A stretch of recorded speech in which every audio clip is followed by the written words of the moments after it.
Don't be rude. You are fake news. And we had the most beautiful piece of chocolate cake that you've ever seen. Does that make sense? They will be met with fire and fury. Does that make sense? This egregious display of hatred, bigotry, and violence on many sides. On many sides. We will have no choice but to totally destroy North Korea. It's got to be in tip-top shape. He is a sick puppy. You are fake news. Salut et bienvenue dans Trump 2020, le podcast IFRI Slate TTSO qui étudie l'actualité américaine en compagnie de Laurence Nardon, responsable du programme USA à l'IFRI. Bonjour Laurence. Bonjour Romain. Alors Laurence, de nouveaux développements assez dramatiques sont intervenus en Iran avec l'assassinat la semaine dernière de Mohsen Fakhrizadeh, une grande figure du programme nucléaire iranien, par un commando israélien. Il faut sans doute y voir pour Israël la volonté de compliquer, voire de rendre impossible les discussions que Biden veut réouvrir avec l'Iran pour remettre en route le traité sur le nucléaire iranien de 2015, le JCPOA. Plus largement, ce sont tous les pays hostiles à l'Iran dans la région qui veulent profiter de l'attitude conciliante de l'administration Trump avant le départ du président le 20 janvier prochain. Maintenant, est-ce que Trump peut aller plus loin et lancer des frappes contre l'Iran avant son départ ? Et qu'est-ce que ça laisse comme perspective pour la prochaine administration Biden dans la région ? Oui, Joe Biden a une vaste expérience de la diplomatie, mais s'il voulait simplifier les choses au Moyen-Orient, ça semble mal parti. On a su que, après avoir viré son secrétaire à la défense Mark Esper au lendemain de l'élection et donc de sa défaite, le président Trump a demandé à ses conseillers dans une réunion dont le New York Times s'est fait l'écho et où se trouvaient le secrétaire d'État Pompeo et le vice-président Mike Pence. Il a demandé donc quelles étaient les options des États-Unis pour une frappe préventive contre des installations nucléaires en Iran. Et ça, c'est très étonnant, car Trump n'a jamais voulu déclencher une guerre contre l'Iran. Rappelez-vous, c'était même la cause du départ de John Bolton, son conseiller pour la sécurité nationale, entre avril 2018 et septembre 2019. Alors, qu'est-ce qui aurait fait changer Trump d'avis ? On peut imaginer qu'il a subi des pressions de la part des alliés anti-Iran dans la région du Moyen-Orient. On peut aussi penser qu'il se renseignait juste sur les options, comme un chef de guerre peut le faire. Dans ce cas-là, il faut se demander pourquoi ça a fuité dans la presse. Mais quoi qu'il en soit, ses conseillers l'ont dissuadé d'engager une telle frappe, et ça, c'était mi-novembre. L'assassinat de Fakhrizadeh la semaine dernière est peut-être le résultat de cette séquence aux États-Unis. La presse israélienne rapporte en effet un déplacement du Premier ministre Benjamin Netanyahou en Arabie Saoudite le dimanche 22 novembre, où il aurait eu une réunion assez importante avec le prince héritier Mohammed Ben Salman et Mike Pompeo. Or, l'assassinat de Fakhrizadeh a eu lieu le 27 novembre. Enfin, tout ceci s'inscrit dans un ras-le-bol des guerres sans fin pour les Américains. Et pouvez-vous nous rappeler l'ampleur des interventions américaines dans le Grand Moyen-Orient depuis le 11 septembre 2001 ? Dès le mois d'octobre 2001, c'est-à-dire vraiment au lendemain des attentats, l'opération Enduring Freedom a débuté en Afghanistan. Elle n'est toujours pas terminée aujourd'hui. Et par ailleurs, l'opération Iraqi Freedom, lancée par le président George Bush, a débuté en mars 2003. Le coût estimé de ces deux guerres, qui ne sont toujours pas terminées aujourd'hui, est estimé à 4 000 milliards de dollars. Ouais, sans parler des vies perdues. Mais lorsqu'Obama arrive en janvier 2009, il voulait déjà en finir, non ? Oui, Obama, qu'on a surnommé le guerrier réticent, voulait se désengager de tous les conflits dans la région et a aussi été assez peu actif dans le contexte des printemps arabes. Rappelez-vous, l'intervention en Libye en 2011, c'est une coalition avec la France et la Grande-Bretagne, dans laquelle les États-Unis se contentent de diriger depuis l'arrière, leading from behind. Rappelez-vous ensuite de la Syrie. En 2013, l'administration Obama refuse d'intervenir au lendemain de frappes chimiques par le gouvernement de Bachar el-Assad contre sa propre population. Obama avait enfin commencé à retirer les troupes américaines d'Irak en 2011. Mais le Moyen-Orient est toujours un jeu perdant pour les États-Unis. S'ils interviennent, ils sont impérialistes, ils veulent conserver le pétrole, mais s'ils n'interviennent pas, comme on le voit là avec Obama, ils sont également blâmés pour avoir soit trahi leurs principes, soit causé la montée de Daesh.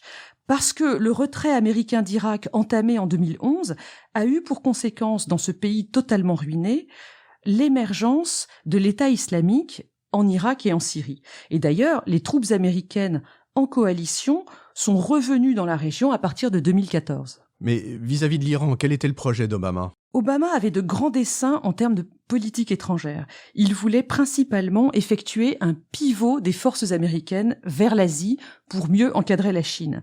Ce que ça donnait au Moyen-Orient, c'était la volonté de calmer le jeu. Et pour ça, Obama voulait organiser le retour de l'Iran dans le concert régional au Moyen-Orient. Ça allait permettre aussi aux États-Unis de prendre leur distance avec l'Arabie saoudite, puisqu'on sait bien que depuis les années 90, le terrorisme qui frappe l'Occident n'est plus commis par le Hezbollah chiite rattaché à l'Iran, mais par des groupes sunnites qui ont des liens plus ou moins bien établis avec l'Arabie saoudite. Donc c'est pour ça qu'on a initié les négociations avec l'Iran sur le nucléaire qui ont abouti au JCPOA. Oui, c'est pour ça. Et l'accord JCPOA a été signé en juillet 2015. Alors, il regroupe 8 pays, la Chine, la Russie, les États-Unis, la France, la Grande-Bretagne, l'Allemagne et l'Union européenne, et puis bien sûr l'Iran. Avec cet accord, le programme nucléaire iranien était gelé pendant 10 ans, de 2015 à 2025, avec des contrôles assez invasifs de l'Agence internationale de l'énergie atomique, l'AIEA, et tout cela en échange d'une levée des sanctions économiques qui existaient contre l'Iran. Et malgré ces contrôles et le blanc-seing qu'a donné l'AIEA régulièrement à l'Iran depuis le début de ce traité, une fois Trump élu, on a assisté à un retour en arrière. Et oui, on a déjà fait plusieurs épisodes sur la question. Trump est très hostile à l'Iran, sans doute des souvenirs de la révolution de 1979. L'affaire des otages de l'ambassade avait été très humiliante pour l'Amérique. Mais il faut aussi signaler l'amitié de l'administration Trump avec les ennemis de l'Iran dans la région. L'Arabie saoudite au premier chef, rappelez-vous du sommet de mai 2017, et puis Israël. On sait que la famille du gendre de Trump, Jared Kushner, est très proche de celle de Netanyahou. Et puis évidemment, il y a la base chrétienne du président qui est très pro-israélienne, avec notamment son vice-président Mike Pence. Et du coup, on a vu ces 4 dernières années l'administration Trump mettre en place une politique de pression maximale sur l'Iran, avec le retour de sanctions très dures qui agissent contre les Iraniens, bien entendu, mais aussi contre les entreprises, notamment européennes, qui voulaient commercer avec l'Iran. Total et Peugeot, par exemple, ont dû totalement interrompre les projets qu'ils développaient avec Téhéran. Et d'un point de vue plus agressivement militaire, il y a eu aussi des incidents, non ? Oui, ces dernières années, on a vu une série d'escarmouches, par exemple entre les navires britanniques et iraniens dans le golfe d'Oman, et puis plusieurs assassinats ciblés avant celui de Fakhrizadeh de la semaine dernière. Par exemple, le général Qassim Soleimani, commandant des forces spéciales des gardiens de la Révolution, a été tué par un drone américain le 3 janvier 2020. Et en août, c'est un leader d'Al-Qaïda qui a été tué par un commando israélien en pleine rue à Téhéran. Dans l'autre sens, le 14 septembre 2019, l'Iran a frappé des installations pétrolières d'Aramco en Arabie saoudite avec des missiles de croisière à guidage de haute précision. Bon, et tout ceci est en train de culminer avec une activité frénétique pendant la période de transition. Oui, comme on l'a dit, les alliés anti-iraniens de la région veulent obtenir le plus d'avancées possible sous Trump avant que n'arrive l'administration Biden, dont on pense qu'elle leur sera moins sympathique. C'est un classique. Déjà, en 2008, pendant la transition entre Bush et Obama, les Israéliens avaient demandé des armes et du renseignement aux États-Unis. Leur grand projet à l'époque, c'était d'organiser une frappe contre les installations nucléaires iraniennes, celles de Bushehr et de Natanz, sur le modèle de leur frappe du réacteur d'Ozirak en Irak en 1983. Les États-Unis avaient été très réticents, mais à la place, ils avaient autorisé la cyberattaque qui a été menée dans les années 2009-2010. C'est un ver informatique qu'on appelle Stuxnet et qui a visé les centrifugeuses nucléaires iraniennes. Bon, ça c'était le passé, mais qu'augurer des 4 années à venir ? Vous nous le dites, sur tous les sujets, il n'y a pas de retour possible à 2016, et justement, comment le Moyen-Orient a-t-il évolué depuis l'arrivée de Trump à la Maison-Blanche ? Eh bien, la principale évolution dans la région depuis 2016, c'est que les pays hostiles à l'Iran, c'est-à-dire Israël et les pays arabes sunnites, se sont rapprochés dans une coalition beaucoup mieux coordonnée qu'avant. Il semble que le déclencheur de cette meilleure coordination, c'est l'attaque iranienne de septembre 2019 contre Aramco en Arabie saoudite, dont je vous ai parlé il y a 1 minute. Au lendemain de cette attaque, les États-Unis de Trump n'ont pas vraiment réagi tout de suite. Et ça a beaucoup inquiété l'Arabie saoudite et Israël. Du coup, on voit ces dernières semaines une activité diplomatique assez intense un accord de paix entre Israël et les Émirats arabes unis, un autre entre Israël et Bahreïn, et puis, on l'a dit, le déplacement du Premier ministre israélien en Arabie saoudite, qui était véritablement une première. Les perspectives de négociation États-Unis-Iran sont assez mauvaises en revanche. Oui, Biden a annoncé vouloir relancer des discussions, et de leur côté, les Iraniens disent qu'ils reviendront à un gel des activités de développement d'armes nucléaires si les États-Unis reviennent à la suppression des sanctions. Mais c'est beaucoup plus compliqué que ça. D'abord parce que les capacités techniques et militaires de l'Iran ont évolué. Il semble, d'une part, qu'ils aient plus de combustible qu'en 2015, et d'autre part, leurs missiles de croisière à guidage de haute précision sont vraiment très bons. Ils les produisent eux-mêmes et ils les exportent vers leurs alliés dans la région, ce qui pourrait produire à terme un encerclement d'Israël. Or, ces missiles ne sont pas couverts par l'accord de 2015. Et puis, par ailleurs, les Américains veulent maintenant aller plus loin dans leurs négociations, c'est-à-dire obtenir des engagements de l'Iran au-delà de 2025 et peut-être même au-delà de 2030.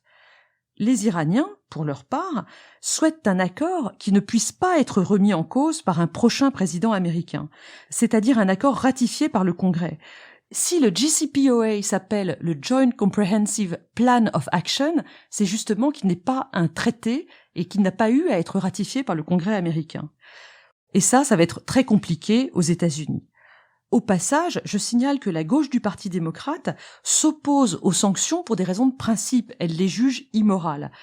Ce qui risque de rendre les choses encore plus délicates pour l'administration Biden. Bon, alors, venons-en au but. Est-ce que Biden a des chances de pouvoir négocier un nouveau traité JCPOA ou quelque chose comme ça avec l'Iran? Ce qu'on peut dire de positif, c'est que Biden a une équipe chevronnée. On a parlé de son secrétaire d'État Anthony Blinken. Il était en poste en 2015. À l'époque, il était secrétaire d'État adjoint aux côtés de John Kerry.